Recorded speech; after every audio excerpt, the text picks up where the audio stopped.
Finally মোৰ দাদাৰ সপোনটো আজি পূৰণ হ'ল। সি বহু দিনৰ পৰাই ভাবি আছিলে গাড়ী এখন লোৱাৰ, পিছে হৈ উঠা নাছিলে। আজি ফাইনেলি গাড়ী এখন আহিল। সি বহুত দিনৰ পৰাই চেষ্টা কৰি আছিলে গাড়ী এখন ল'বৰ কাৰণে।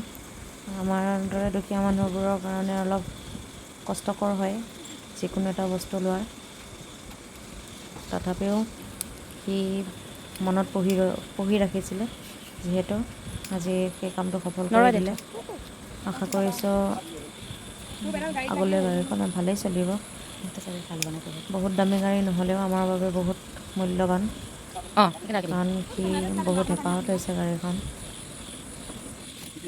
সৰু সপোনবোৰ যেতিয়া পূৰণ হোৱা দেখোঁ তেতিয়া বহুত ভাল লাগে মনটো, বহুত সুখী হওঁ। তাকে আপোনালোকৰ লগতো শ্বেয়াৰ কৰিলোঁ ভাল লগা সময়বোৰ। আশা কৰোঁ ভিডিঅ'টো চাই ভাল পাব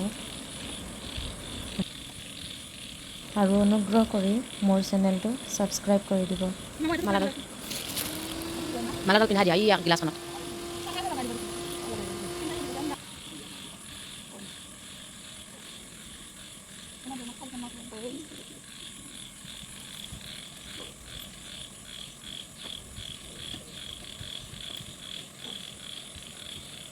ৰাতি হোৱাৰ বাবে ভিডিঅ'বোৰ ভাল হোৱা নাই। গুৱাহাটীত ট্ৰেফিক জাম আছিলে, যাৰ বাবে তাৰ আহোঁতে অলপ প্ৰব্লেম হ'ল। ভিডিঅ'টো যেনেকৈ কৰিম বুলি ভাবিছিলোঁ নহ'ল বাৰু, তথাপিও আপোনালোকৰ লগত শ্বেয়াৰ কৰিলোঁ ভাল লগা অনুভূতিবোৰ।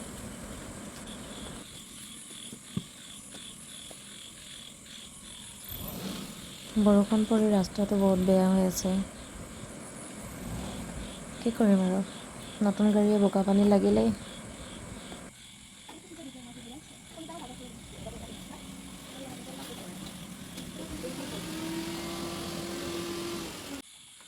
পিছে মোৰ ভতিজাটো আৰু মোৰ ল'ৰাটোৱে গাড়ীৰ পৰা নামিব নোখোজে, গোটেই ৰাতিটো থাকেই নেকি আজি নতুন গাড়ীতে।